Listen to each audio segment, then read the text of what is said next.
à la secrétaire d'État auprès de l'économie et des finances. Vous avez la parole, cher collègue. Merci, Monsieur le Président. Monsieur le ministre, en France, la commande publique représente près de 10% du PIB, soit 200 milliards d'euros.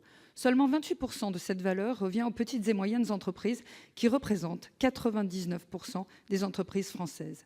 C'est à partir de ce constat partagé que le gouvernement a souhaité introduire un nouveau cadre permettant aux PME françaises d'avoir un accès facilité à la commande publique. Malheureusement, le projet d'élaboration de ce nouveau code semble se restreindre à une simple rationalisation des textes encadrant des dispositifs existants.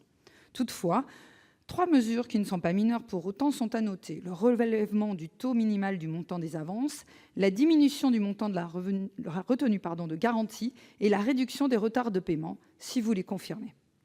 Quand on se déplace sur le terrain et que l'on prend le temps d'écouter ceux qui font les marchés publics et ceux qui y répondent, ou souhaiteraient y répondre, on constate de lourdes rigidités, voire des blocages insurmontables, des obstacles qui vont à l'encontre des attentes de nos concitoyens consommateurs, demandeurs d'une économie circulaire de proximité, plus respectueuse de l'environnement, notamment pour les cantines scolaires et les repas livrés aux personnes âgées, dans les exigences de respect de la saisonnalité et de la diversité des produits.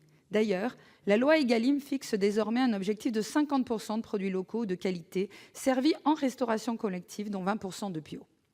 Pourquoi ne pas saisir l'opportunité de la création de ce code de la commande publique pour marquer notre soutien à une transition écologique orientée vers les circuits courts, vers un approvisionnement local des organismes de restauration collective, comme acté durant les États généraux de l'alimentation?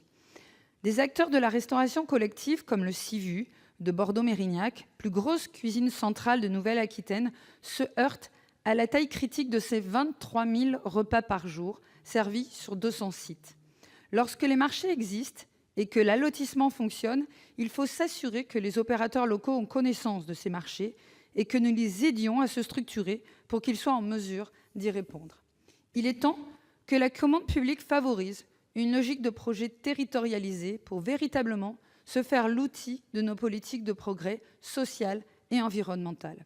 Alors, Monsieur le Ministre, ma question est simple. Allez-vous permettre aux PME agricoles de proximité d'accéder plus facilement au marché public dès la création de ce nouveau code de la commande publique?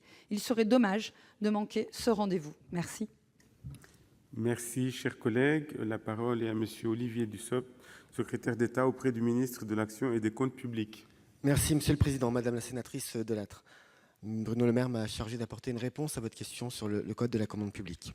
L'article 28 de la loi Sapin II, qui a autorisé le gouvernement à adopter la partie législative du code de la commande publique, a précisé que la codification devait se faire à droit constant.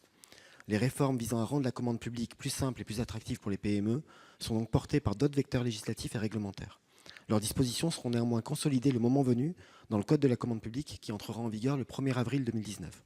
Ces réformes comportent des mesures concrètes pour les acheteurs publics comme pour les entreprises, avec notamment l'augmentation de 5 à 20% du montant des avances forfaitaires versées aux titulaires de marchés publics de l'État, la diminution de 5 à 3% du taux de retenue de garantie lorsqu'elle doit être constituée dans les marchés de travaux, l'obligation de prévoir des prix révisables pour éviter de faire supporter par les fournisseurs les aléas majeurs des conditions économiques, comme c'est le cas pour les matières agricoles.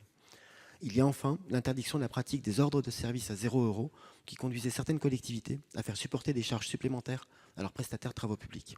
En matière d'accès des PME nationales à la commande publique, l'attribution des marchés publics sur la base d'un critère de préférence locale se heurterait aussi bien à la Constitution qu'au droit européen. Par sa décision du 26 juin 2003, le Conseil constitutionnel a réaffirmé que la liberté d'accès à la commande publique et l'égalité de traitement des candidats à des contrats de commande publique étaient des principes à valeur constitutionnelle découlant des articles 6 et 14 de la Déclaration des droits de l'homme et du citoyen de 1789. La Cour de justice de l'Union européenne s'est prononcée sur les critères de choix dans les marchés publics et a constamment réaffirmé l'interdiction de critères visant à réserver les marchés publics à des opérateurs économiques installés dans un ressort géographique donné, tout comme les critères relatifs à l'utilisation des produits locaux. De tels critères porteraient pour la Cour atteinte au principe de liberté d'accès, à la commande publique et d'égalité ou de non-discrimination. Ces principes s'appliquent aussi pour les entreprises de pays tiers à l'Union européenne, mais signataires, dans le cadre de l'accord mondial du commerce, de l'accord marché public. Pour autant, le droit de la commande publique ne fait aucunement obstacle à la mise en œuvre d'une politique responsable d'achats alimentaires visant à acquérir des produits de qualité, segments sur lesquels nos agriculteurs sont particulièrement bien placés.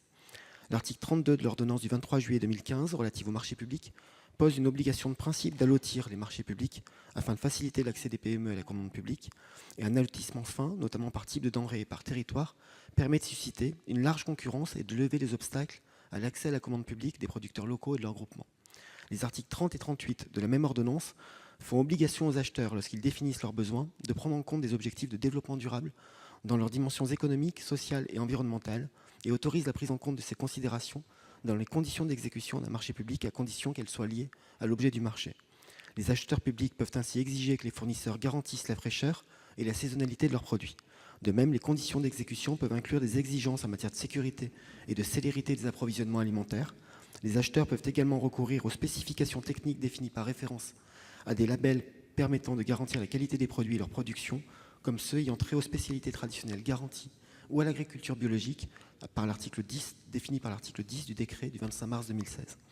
La qualité des offres peut s'apprécier au regard de l'effort de réduction des transports, dès lors que celui-ci a pour effet, par exemple, de limiter l'émission de gaz à effet de serre. La rapidité d'intervention d'un prestataire, ainsi que les performances en matière de développement des approvisionnements directs de produits de l'agriculture sont, au terme de l'article 62 du décret relatif au marché public, des critères de choix autorisés, pour autant qu'il reste justifié au regard de l'objet du marché public. Donc ce cadre juridique permet de promouvoir les circuits courts pour les produits de l'agriculture, de diminuer le coût des intermédiaires et préserver en conséquence l'environnement en limitant le déplacement des produits. J'ajouterai, puisque j'ai déjà largement dépassé, Oui, largement dépassé, monsieur le va ministre. sévir, que par instruction du 28 juillet 2015, le gouvernement a rappelé au préfet qu'il appartenait à tous les acheteurs publics de s'assurer que les procédures de passation des marchés de restauration collective utilisent les moyens mis à leur disposition par le droit de la commande publique afin de favoriser l'ancrage territorial de la production, de la transformation et de la commercialisation des produits. Nous avons aussi publié un guide édité par le ministère de l'Agriculture à cet effet et nous ne remettons pas en cause cette orientation, bien au contraire, nous en faisons la promotion. Merci, monsieur le ministre. Vous demanderez la prochaine fois à vos collègues de vous rédiger des fiches moins longues. L'ordre du jour appelle la question orale numéro 491 de monsieur